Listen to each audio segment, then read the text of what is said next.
Hello, everybody. Welcome to another Water Talks here. We'll be doing a little bit with our new platform, Info360 today, kind of going through a number of different tools within Info360, but also how to get there. What are the kind of requirements you need to get there, and what's kind of possible if you kind of meet those requirements and have those things available to you within your water distribution network here. So next slide, Nathan. Perfect. So your host today, hopefully you can all see us. I'll sharing our cameras here. My name is Tim Medearis. I've been a solutions engineer here with Innovise, and now Innovise is part of Autodesk for the last 3 years, and part of Innovise for 5 years now. Mostly focused on some of our asset management solutions, but happy to talk about Info360 from Colorado here with you today. Nathan, do you want to introduce yourself? Yeah, my name is Nathan, also a systems engineer. Yeah, I've been with Innovise 6 years, and I've had the pleasure of getting to work on a number of implementations with different kind of forward-thinking or advanced utilities that are looking to connect their SCADA data with some of our tools for real-time data analytics. And so along that journey, we've picked up a handful of different analytics that just ways to use your data to provide insights. And so I'm excited to get to share some of the stories that we've pulled out of that past. And so that's what brings me here. Excited to get into it. Perfect. And so again, if this is your first time doing Water Talks, or you're with us every week, again, the goal for these webinars is to make it less webinar-like and really focus on your questions. So please do provide your questions and feedback there in the questions panel of GoToWebinar. And quickly, some of the upcoming events and Water Talk topics coming up. Next week, we'll be focusing on kind of drainage design, and specifically looking at BMPs, green infrastructure, and pollutant modeling with our Info Drainage product, which we're really excited about, especially joining Autodesk and some of those integrations there. And then the last couple of weeks in June, we'll be having a couple consultant join us as kind of guest presenters. First on the 22nd, we'll have Becky Salazar, who I've known for a while, joining from RJN Group, talking about kind of Info Asset Planner and how they've used it for different asset planning projects. She's a great customer that's been in the software, every day at certain times, working on different projects all over the place. So looking forward to hearing from her.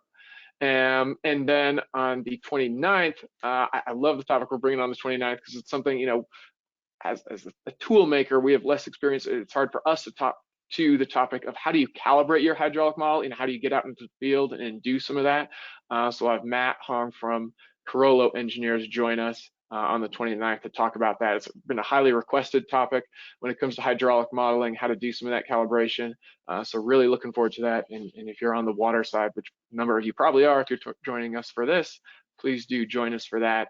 And then one other thing I want to point out is, if you look on LinkedIn, we are creating these LinkedIn events for each of our Water Talks, because we understand it's kind of hard for you all to talk to each other. Maybe there's further discussion, during these Water Talks topics. So if you join those, that's a great place to, first kind of provide us feedback before the event, so we can have a good idea of what we should be talking about, but also talk with each other afterwards. If you have questions based on questions other folks attending might have asked, that's a great place to kind of, again, continue the conversation there.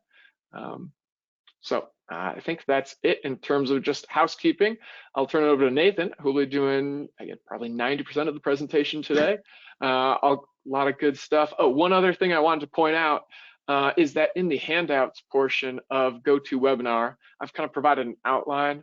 We've uploaded an outline that kind of summarizes a lot of what you'll see in the presentation today. Quick PDF showing, okay, here's the tool. Here's the methodology, here's how you might get to use that tool within Info360. So check that out, free to download there as well. All right, that's all you, Nathan. All right, thanks, Tim. Let's jump into it. So a couple months ago, we released our cloud software as a service platform called Info360, and the module that the first one that came out to the market is called Info360 Insight.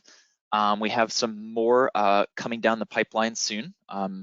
namely focusing on asset management.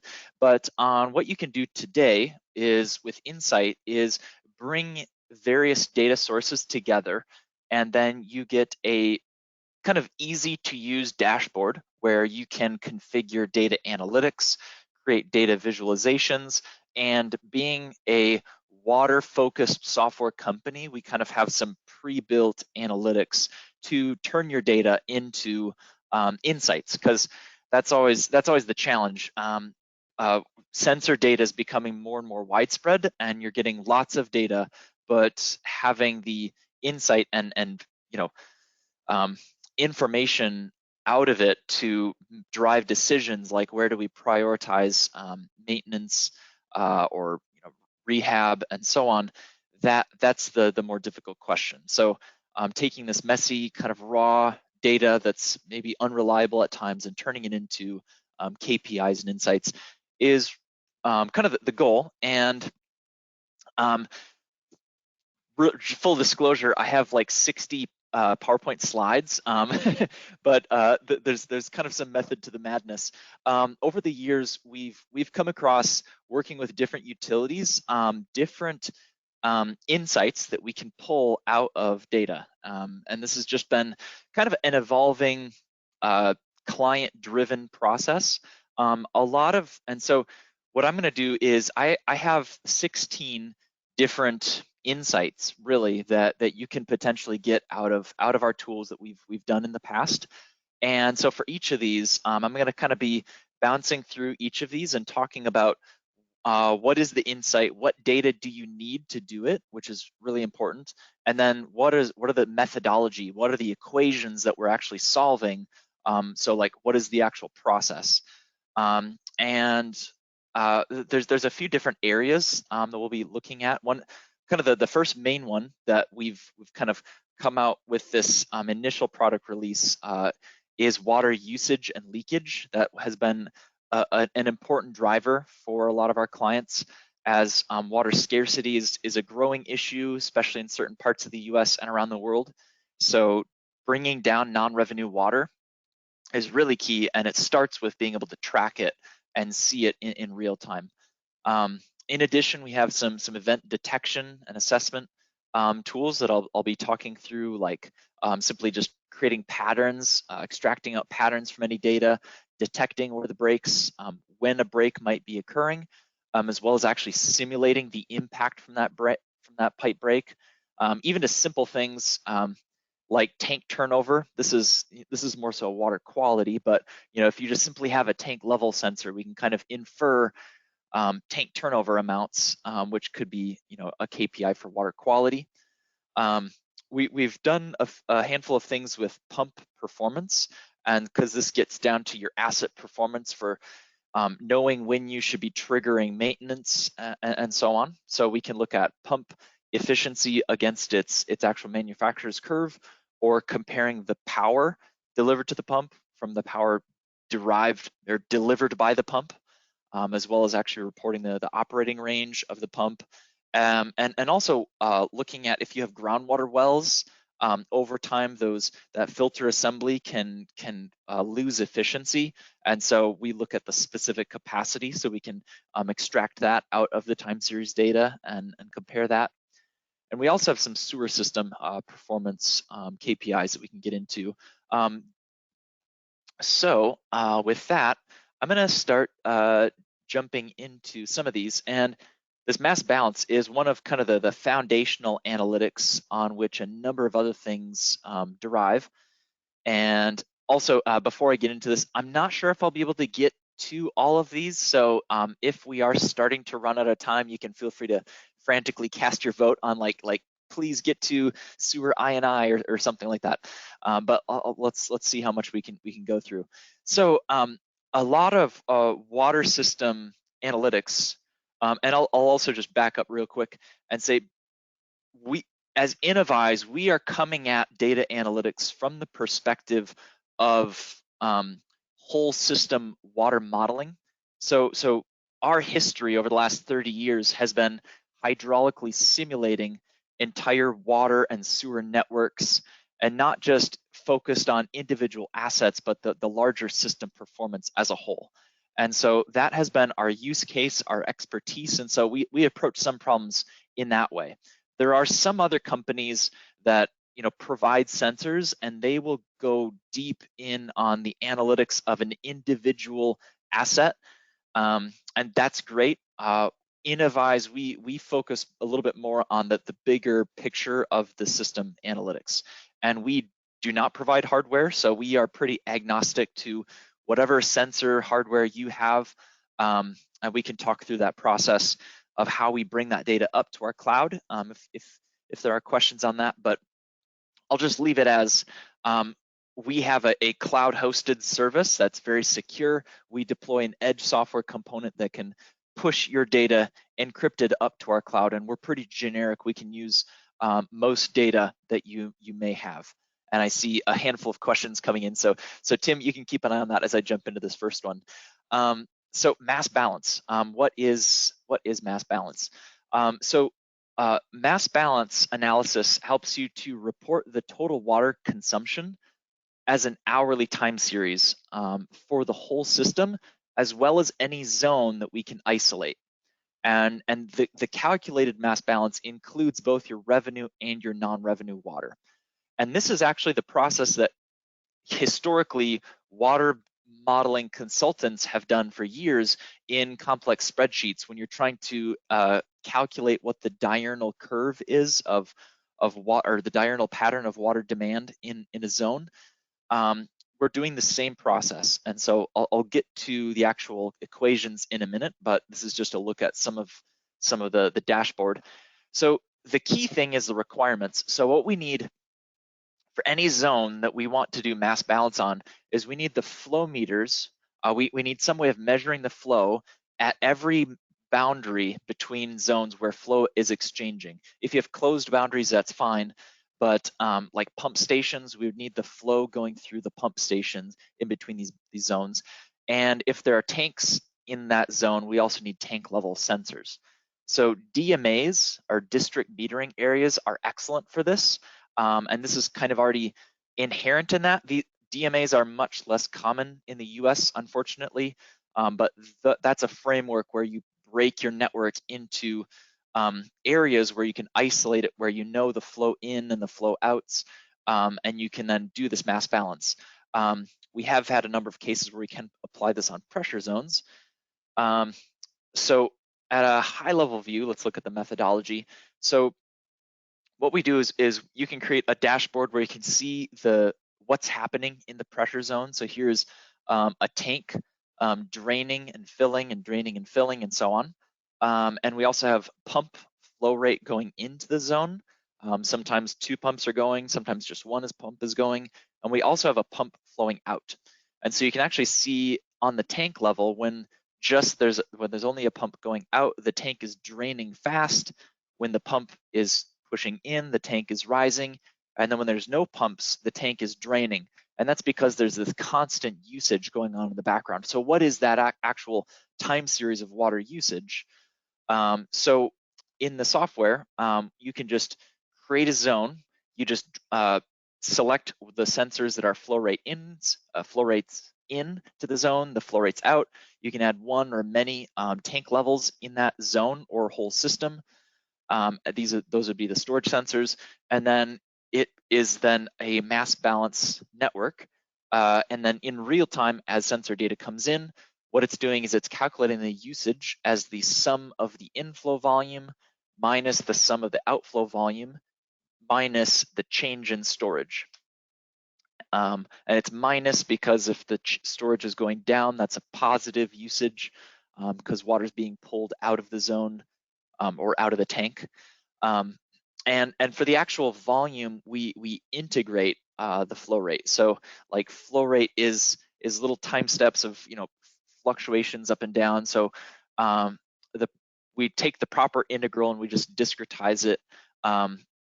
So like if you have 5-minute data, we would take the average flow over each of those 5-minute periods times that time step. And if the pump is only running for the last minute of that 5-minute period, we would apply that time directly, so we get the actual flow volume integrated. And so the result of that is then you get a time series that hopefully looks nice and beautiful like this. We have run into cases where there does need to be post-processing. So the actual tank level sensor is usually actually a pressure sensor, and sometimes pressure can be subject to pressure fluctuations from pumps turning on and off. So we've seen actually in some systems where when a pump turns on, it creates this artificial jump in tank level and a drop when it turns off, which can create some dramatic spikes up and down in this water usage series. And so, with an open data analytics, it's not hard to create the average water usage and then detect spikes, remove them, replace them with a smoothed water usage profile. But this then becomes kind of a foundation on which a lot of our other data analytics progress from. So here we have time series of water used per hour, and you can run with that. So there's a lot of advantages out of that. And before moving forward much more, I want to talk about the difference between a mass balance zone and a pressure zone. So we don't really have a good term for this yet, mass balance zone. We'll just call it a zone, but in a lot of cases in the US still, you might have pressure zones that we might not be able to fully isolate. So here's a very simple example that I drew up in, in our water modeling software. So here we have kind of a simple water system with two pressure zones, pressure zone A, pressure zone B. We have sensors at the pump station. We've got flow rates, pressure, status. At this one coming in from a clear well or reservoir of some sort, and one going out. We also have a storage tank level sensor right here. But the problem is we have a PRV between these two zones, and unfortunately, a lot of times, sometimes PRVs won't have any kind of sensor at all. It's great if there is a flow rate sensor, but sometimes there's no sensor. And so in that case, what we could do is we could instead lump these two zones together and then come up with the mass balance time series of zone A and zone B. And there's a lot of benefits to at least having that time series. We could also do the whole system and so on, but there's value in this. And then oftentimes when we start working with customers, they then see the value when you can come up with these mass balance time series that we can then derive leakage and other things from, and burst detection. They see the value in how much value you would get out of a flow meter right here. And so then down the road, when you can install a flow meter there, then we can break these two up and get more zoned in or zoomed in detail on the mass balance on each of these zones. So in the software, it's a pretty simple workflow. We actually work with you when we're implementing, so we identify all the zones. This may be a meeting or two with you. So we identify the zones where we can isolate the full system, pressure zones or groups of pressure zones, what I just talked about, district metering areas, and we just assign the flow meters in and out of each zone, as well as any tank level sensors. And then once this is up and running, Info360 is just treating it like a virtual sensor that's just always kind of processing that data as the sensor data comes in. So real quick, any questions on this mass balance or other important questions to take a look at? There's one question on the mass balance. It looks like just came in, and then we can flip through. There are quite a few other kind of questions as well here. I think this question gets the mass balance at least, and I definitely want to kind of highlight mass balance because, as you said, as folks might be seeing in that PDF, if you download that, Info360 tools and requirements, the mass balance, as Nathan said at the beginning, is kind of a fundamental piece of Info360 and the core analytical piece. Once you have a mass balance, there are all kinds of other things that can build off of that, like infrastructure leakage index, like finding non-revenue water, like creating patterns and other analytics and things like that. So hopefully that gave you some time there, Nathan, to look over some of the questions. I'll start with kind of maybe, that last one. can this module handle meter AMI data, or does that need to be summed together into zones before going up to the cloud? From Bryce there. Yeah, that's a good one. Yeah, we in theory we can work with any time series data. At the moment, we have I'll just say we have a single framework on how we handle time series data, and we price the solution based on the number of sensors you have, so that a smaller city can get it with more affordably than a really large system, and because it's cloud software as a service, so we are incurring the costs of data storage and all of that processing and push and pull of data. So we charge by the number of sensors, and that means if you are bringing in hundreds of thousands of AMI meter sensors, it might be cost prohibitive.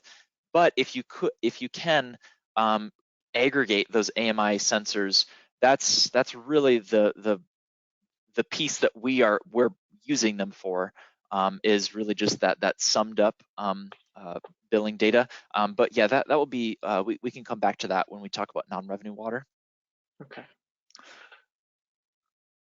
There's one that kind of maybe goes back to just Info360 as a whole. How do you push data from SCADA systems that might be on-prem right into kind of our cloud database solution? What cloud platform would you use? And here, I'm actually going to drag in and add another handout here that kind of gets into what kind of is the backend in terms of software as a service that Info360 is being stored in. So if you've seen any other Info360 webinars or seen some of the stuff that's come from AWS as well, we have a partnership with them, and that is who is hosting basically Info360. So we definitely chose Amazon Web Service, and we're happy to be partnering with them in that. They are kind of the market leader in that space, and you can see in kind of the white paper I put in the handout, a lot that gets into the IT details for how this data is being handled and being secured as well here. So specifically to that question, and it'll show this more in the handout, we're using kind of a Greengrass tool from AWS that gets installed, and that pushes information from that on-prem SCADA system and just is basically reading it and pushing that to Info360 there. So hopefully that answers that question. Anything you wanted to add there, Nathan? Yeah, just that we work with your IT to deploy this AWS service software on site, on premise, and then as an organization, then you can connect that to multiple data sources if available. But yeah, it's kind of a light tool that then reads the data on site and pushes it up to us securely with encryption and all the fun security stuff that you can see in our white paper. What cloud platform would you use? Yeah, we are fully on using AWS as a partner.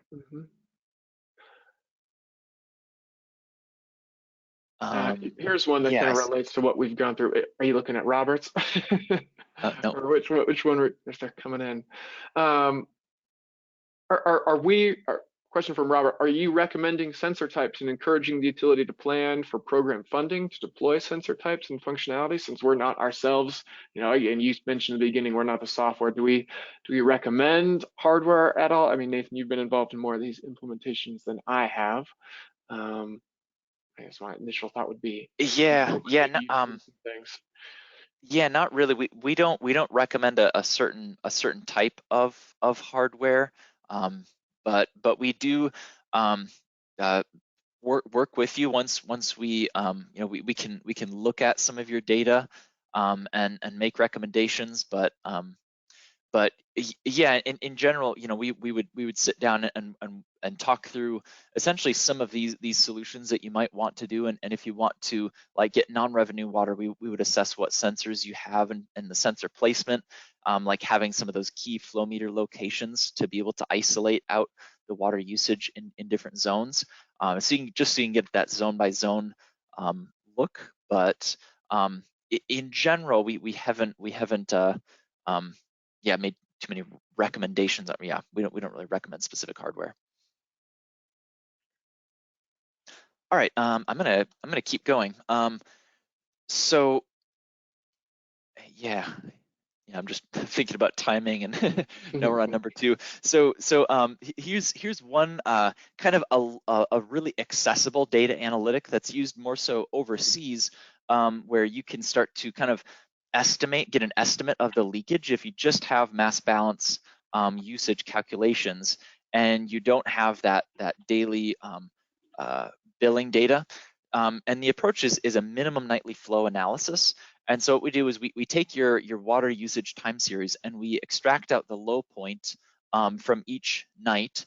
And this gives us kind of a consistent reference point for trend analysis.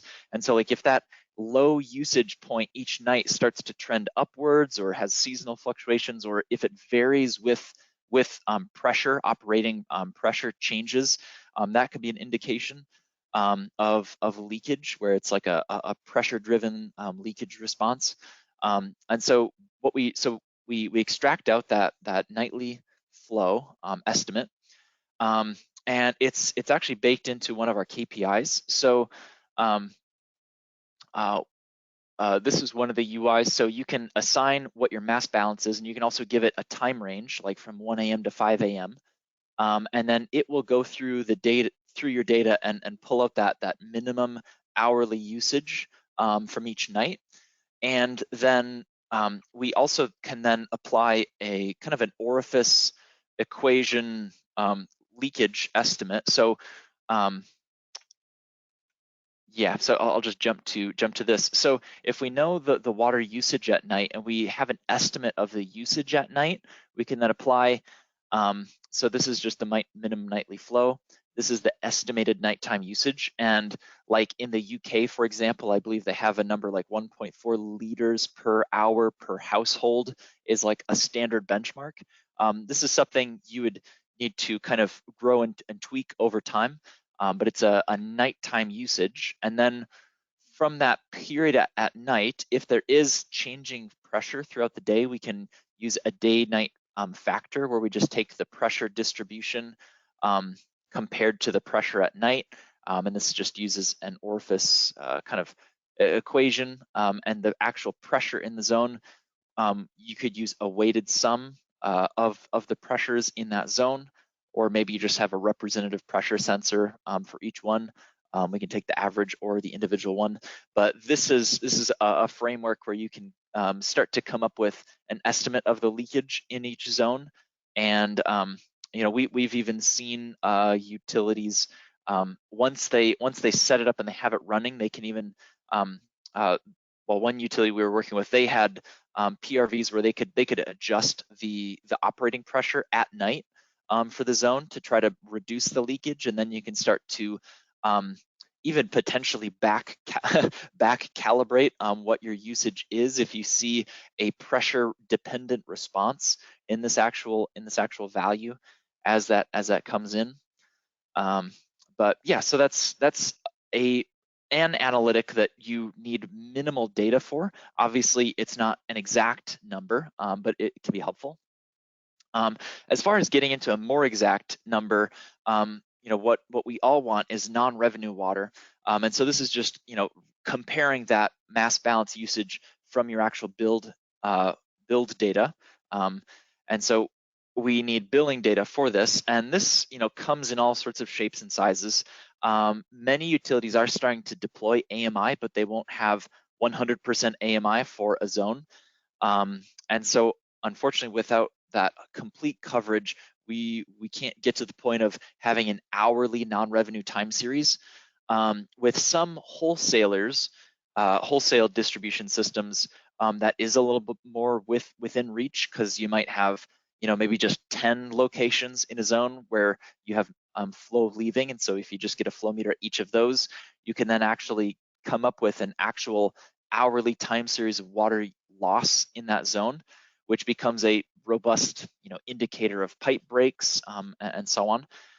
So if you don't have that, what we can use is, if you just have like monthly water build, monthly billing data, we then just come up with the total usage over the month compared to the total build data of the month for each, for each isolatable zone of the system that we can isolate. I'm getting a little ahead of myself with the slides. So this is the process. This is that same mass balance where we kind of just drag in the sensors, but here we also have a section for billing data. So if you have like a dozen time series sensors, if you actually have that luxury, that's great. Otherwise, we can just come up with like a monthly estimate. And so this is where that billing data comes in. In a lot of cases, if you have just the monthly data, there may need to be some kind of on-site custom script or something to get that data into a database that we can use. And so I know, I believe coming in our development is a generic CSV upload. So if you could get the data into like a CSV format, but essentially oftentimes that billing data isn't in an actual database that we can automate from. So that's just a side detail in the process, but something to be worked through. But once you get that, kind of the value is a time series of water usage, and whether that's hourly time series or a daily or monthly, it's all kind of limited by what kind of billing data that you have.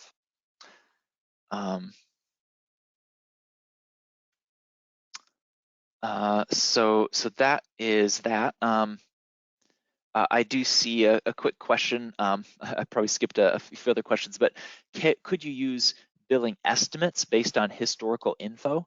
And yeah, we've been talking with our product management because as we're implementing it, nobody has perfect data, so we are looking to introduce more and more areas where you can assign in manual estimates of data, but it's with that you just always have to know the caveat that it's not actual it's not actual numbers that you're seeing. It's kind of estimates of numbers with that non-revenue water. So certainly if you want to if you want to introduce assumptions in there as needed, we don't we're not too strict. We generally try to aim for just an open, flexible dashboard, so long as you as an end user and stakeholder are well aware of the assumptions that have been made along the process. So finally, I'm going to jump through infrastructure leakage index. So this is where we could take non-revenue water or even that minimum nightly flow leakage, and this is a point where we turn it into a KPI that's normalized. So ILI, or infrastructure leakage index, it reports the current estimated water loss compared to how much would be expected from a healthy system. And so this helps zones. This helps you to compare zones on an apples to apples basis. So like a big zone will obviously have more leakage than a small zone, but when you normalize it by this leakage index, you might find that smaller zone is a much more lower hanging fruit, like it might have a much higher ILI. And so you can get more bang for your buck by deploying acoustic sensoring for leak detection or lining and so on. So the requirements for this one are either non-revenue water that I just talked about, or the minimum nightly flow analysis of leakage, which is just mass balance. And then we compare these against an equation using the parameters of your system. So the length of distribution mains, the length of service lines, and the number of service connections. So showing that equation, the ILI is just the current loss divided by the unavoidable loss. And the unavoidable daily real loss, or it's usually UARL, is kind of defined in a standard empirical equation, kind of from the AWWA. And so this is just using the length of mains in miles, number of connections, and so on. Also times the average operating pressure of that zone. So that also affects it. But so this is kind of just a look at our system. If you're using the minimum nightly flow, you just assign your mass balance, the usage parameters, namely like the time of day for your minimum nightly flow and so on. You could bring in multiple pressure sensors, and then you assign those asset parameters, and then it's calculating that ILI index on a daily basis. All right. Let's see. So part of that is that we can then also go into pattern detection once we have really any sensor that might exhibit cyclic behavior. So pattern detection is just aggregating the observed data over defined cyclic periods of time. So like each hour of the day is a cycle, days of the week or month of the year, etc. And so then you can compare patterns across seasons, like what's my diurnal pattern in the summer versus in the winter, maybe like with and without customer irrigation, for example, because that can change for sure over time. And then this is also an easy thing to push directly to your hydraulic model. And so really the requirement is just any sensor data, but if you want to do it on usage, which is the most common application, we would just need that mass balance output. So the UI for this kind of looks like this. You can just define the sensor type, one or multiple sensors, and we have a growing list of different pattern types, like 24 points for a 24-hour period. And then you can choose a date range. So if you want to say like just July of 2020, or maybe you want to do like a like in the middle of COVID versus now post-COVID. I used to have to say pre and post, pre-COVID versus current pandemic. But you could look at how the pandemic has affected your water usage profiles, or you can turn it into a real-time pattern and just choose a day's offset. So this would be 14 days. So in this case, it would just every day, it's always looking over the past 2 weeks of data to come up with this updated kind of real-time pattern of usage. And so that pattern can be used in a few other things. So a lot of these are kind of building blocks, and one of those would be break detection. So once we have water usage, we can start to spot anomalies. So this is like a time series of water usage, and then right here in the middle of the night, suddenly it jumps up way above what it should be, and then it kind of returns. And so what we can do is we have a pretty open alert system that you can configure on demand and customize with multiple criteria and introduce equations. It's pretty transparent to play with. So if you want to do burst detection, we would use mass balance output, and then there's other optional things as well. So like we could use the zonal pressure. So like if the spike in usage corresponds with the simultaneous drop in pressure, or maybe we could look at the rate of change of tank level data.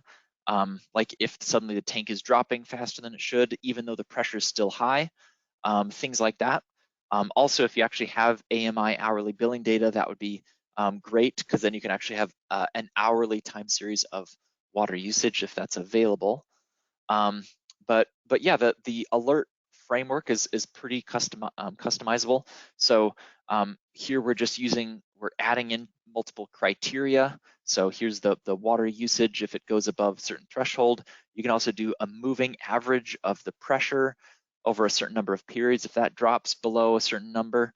And so we could also build in the actual pattern. So like a certain water usage at 8 a.m. might not flag an alert, but if that same magnitude of water usage is happening at 3 a.m., that would be a red flag. So we could have like time varying thresholds as needed. And so generally, once we get all of this time series in and we have this dashboard and the alerting framework, we would look at some historic events where you have had a burst to train the thresholds, because every zone, every system behaves a little bit different. And you always want to avoid too many false alerts. You also want to avoid false positives and false negatives. So one utility that we worked with, they ended up, once they had it set up, they set up the alert threshold and so on. And then they actually just ended up opening up a hydrant to simulate a pipe burst. And they were pretty pleased with it being able to accurately detect the onset, the actual burst, as well as predicting, kind of estimating the actual flow rate out of that burst for reporting the volume. It was reasonably close. And so that's a little bit on break detection. One more before I turn it over to on-demand requests. So in addition to detecting breaks, we can also simulate the break impact, because we do hydraulic modeling. We could bring in, if you have a water distribution model, we could publish it, and then you can actually simulate the effects of a pipe burst on your network. So we can simulate it, and we can then detect the hypothetical impacted customers based on certain pressure criteria. And so this is just a look at kind of the interactive a heat map of affected customers. So this is where the break is, and you can kind of see some important valves that it detected.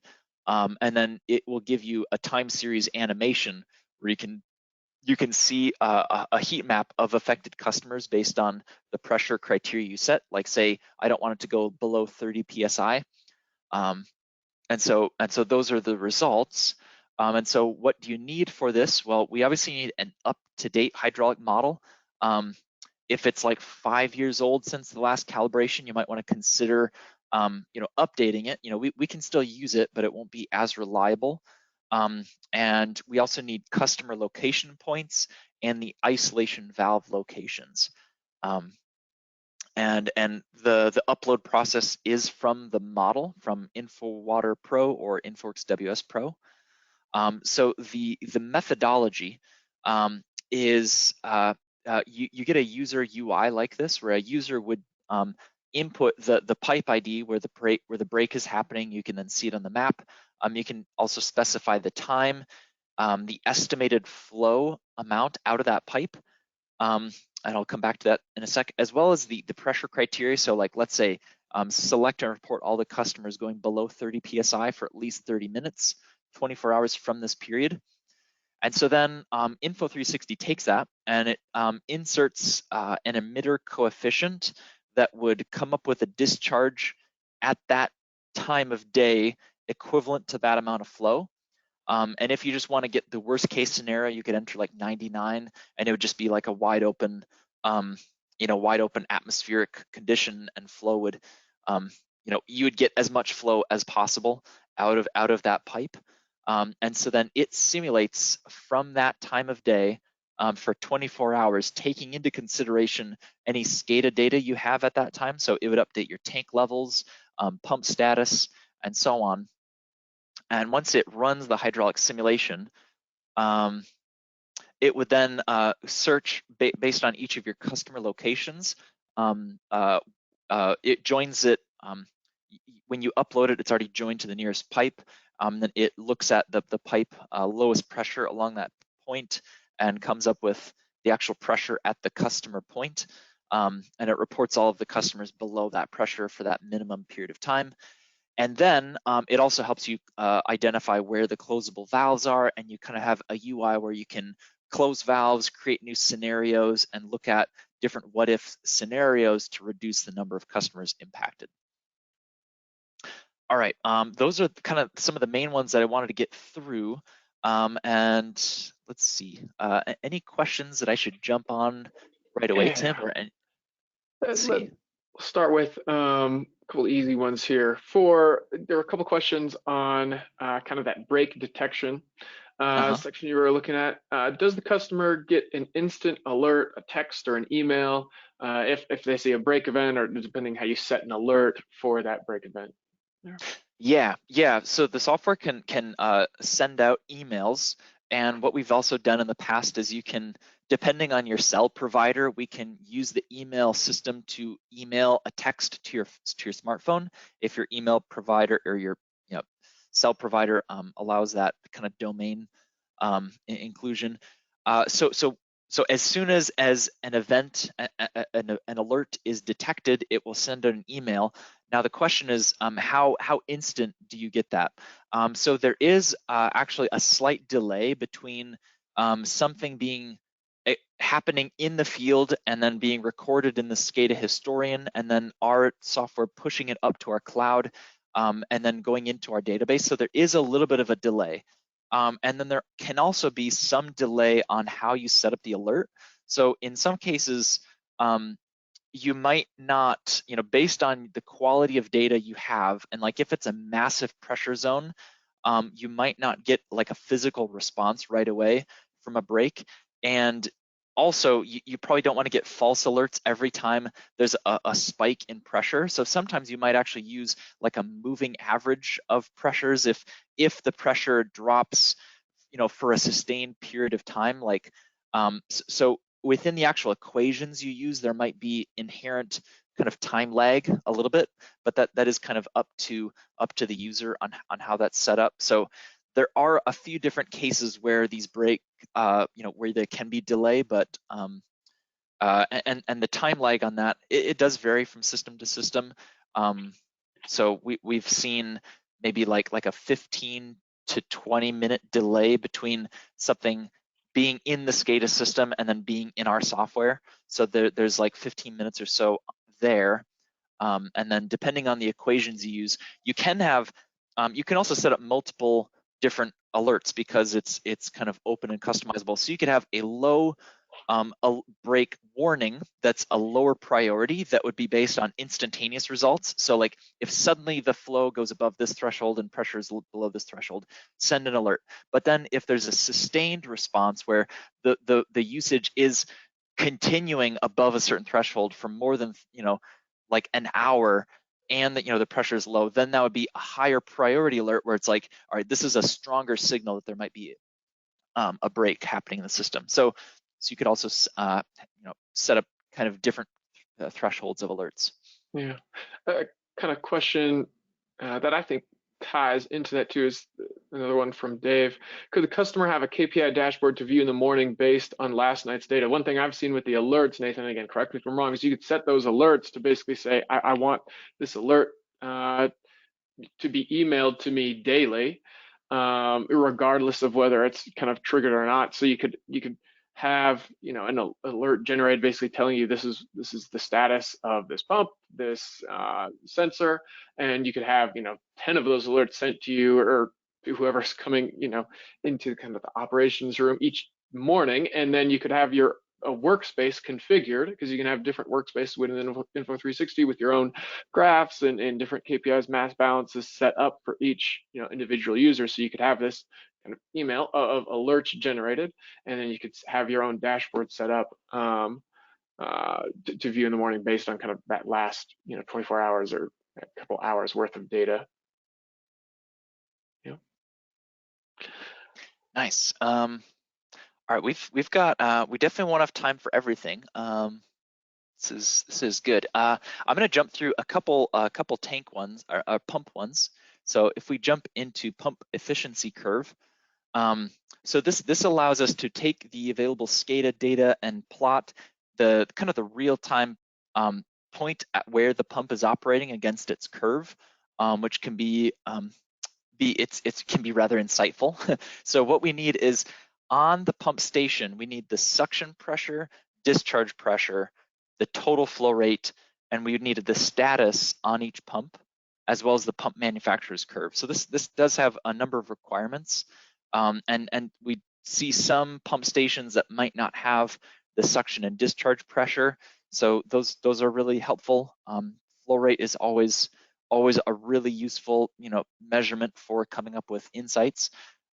So just looking at an example system, so we need the pressure on each side to come up with the head difference across the pump. We can try to use a pressure a little bit farther into the system on either side, but it's not as accurate as having it at the pump station itself, directly across the pump, because then you're missing out certain head losses. And also, a lot of pumps will have a total flow rate, which is one sensor for all of these pumps. And so then what we need to do, because we don't just want the performance of the pump station as a whole, we want to get into the asset by asset analysis, so you actually know which ones might have a problem. And so for that, oftentimes there will be like a runtime sensor on each pump. And so if we can come up with like a status on off, like 1 or 0 on each pump, this allows us to filter out the individual pumps, come up with a head discharge curve, and so on. And so here's a look at a dashboard we were starting to put together with one of our clients, where you can see a number of the pumps are operating pretty close to their curve, but one is definitely a little bit off. So you can kind of just visually spot, some pumps are doing, pretty well so far compared to others. but we also want to like numerically quantify that so we can objectively compare things, not just visually. So what we do is we need to calculate the head difference across the pump station. So that's simple, pressure out minus pressure in, or discharge minus suction. And if you're in PSI and you need to get to feet, it's 2.31. That's our common one, so I just threw that in there. And then we also need to filter out the flow rate based on times when an individual pump is running. And there's usually, if there's like 5 pumps at a pump station, usually a lot of the time there's 2 or maybe even 3 pumps running at a time. But usually there's some little windows of time where you have like a lead or lag pump when we can zone in on the individual pump performance. And so this does usually need like a good, good time history that we're working with. And also we're using like kind of an instantaneous points in time, like 5-minute data or 15-minute data. If we average it out, we kind of lose where that point is exactly. And so we just plot a scatter of the instantaneous values of flow versus head. And just that alone has a number of benefits. If I just come back here, this is a look at one pump station where you can see when individual pumps are running. This is when multiple pumps, when 2 pumps are running at the same time. So you can kind of see how the pump curves kind of just add flow rate together. If you remember back to your hydraulics classes, if you've taken that. So for the same amount of head, you kind of just add up the flow, but the system curve also kind of draws a line upwards. So usually this is a pretty flat system curve. Sometimes you see like the 0 pressure is down here, and you see when multiple pumps are operating, it's up here. And so that can also affect where the pump is on its operating range when there's multiple on at once versus individual ones. So anyways, visually, that we can look at pumps even. You can compare the scatter from this year versus last year. You can kind of see that the time response of how it's drifting off of that manufacturer's curve. But if we wanted to quantify it into a time series, what we do is the following. So for each interval, we come up with the head difference, and then we look up the total flow from the curve based on that head. So so this is the head difference at this time.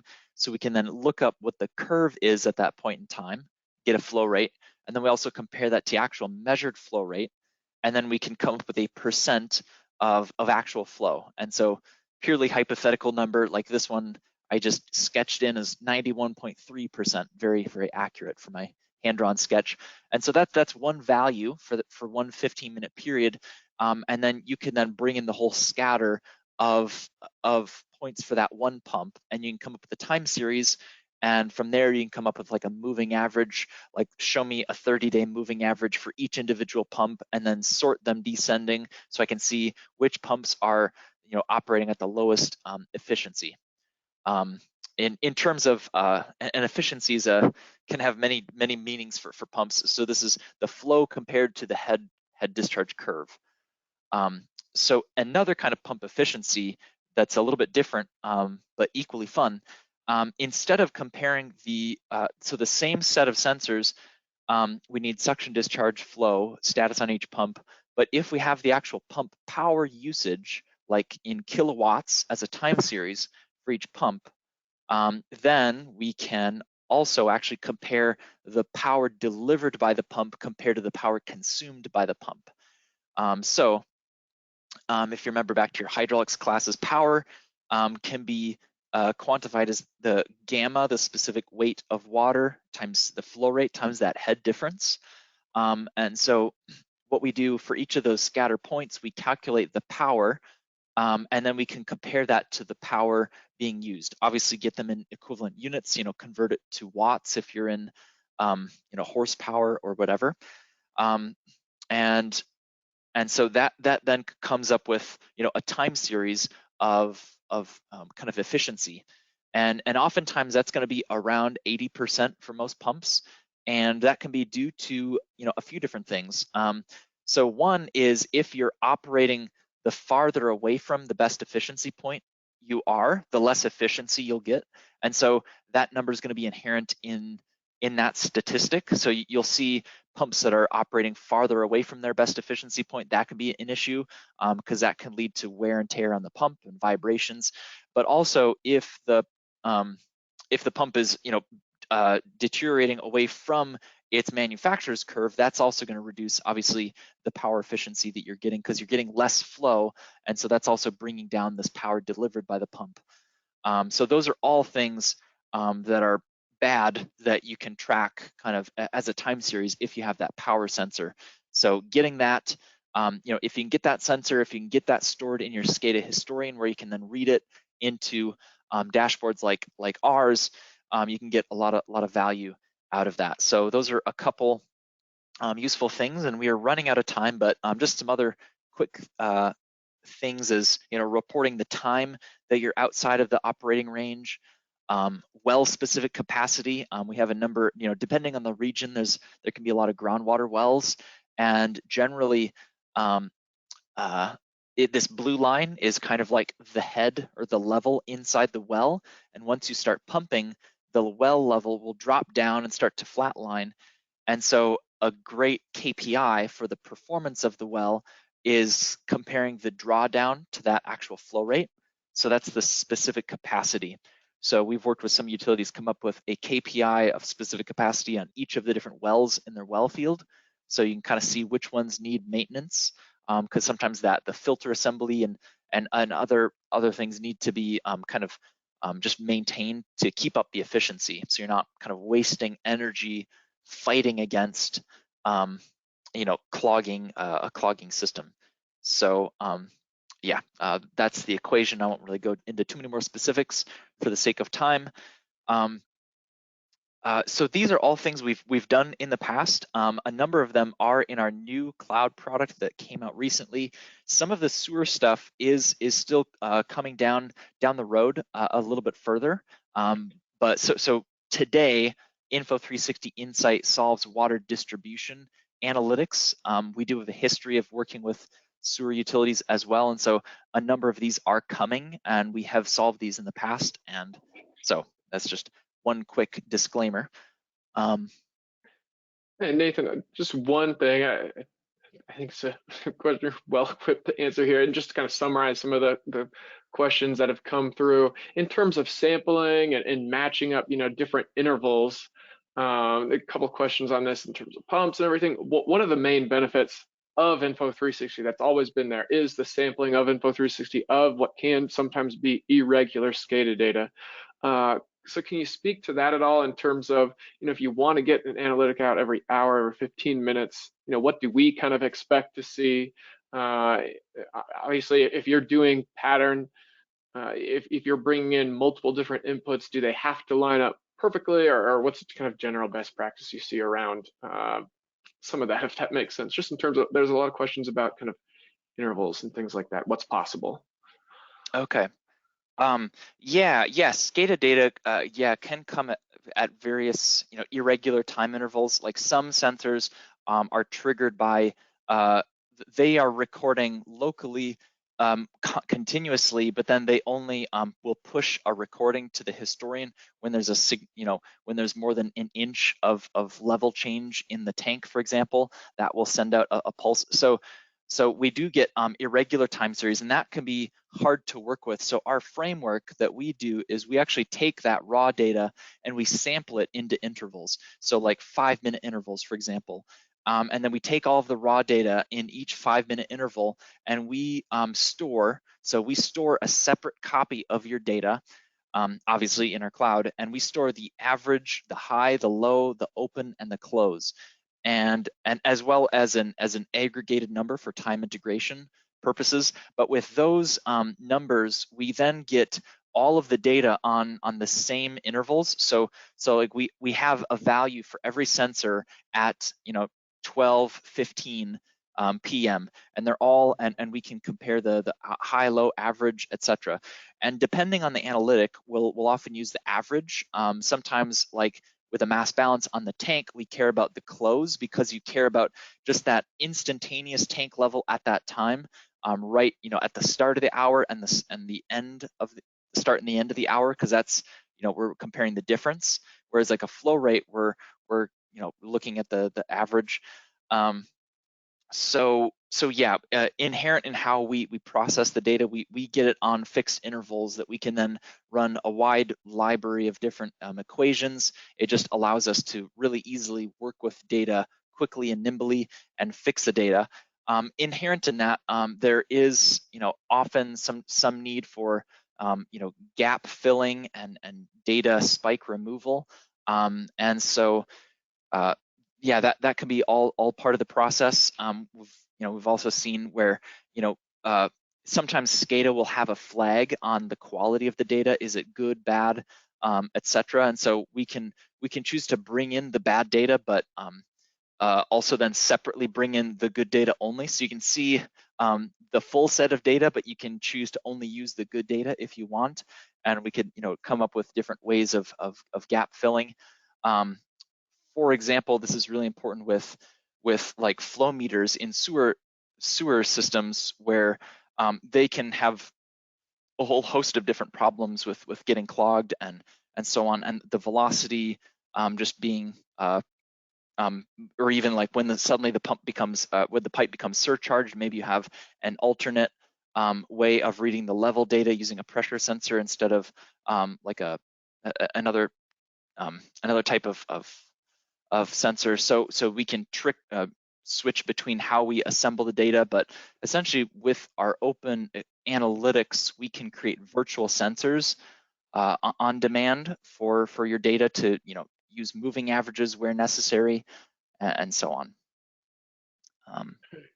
Just talking for a bit and realizing that we're now running out of time. So yeah, there's quite a few more questions on there that I think all take a bit more than time we have left here. So Bill, just follow up with Leah, Mohammed, Ted. We might just follow up with you after here. I'm sure Nathan's and I'll be happy to do that after this call. But thank you everybody for attending. Hopefully that was really beneficial. We got through more than half, so way to go, Nathan there. Hopefully you all also had the chance to download a couple of those handouts.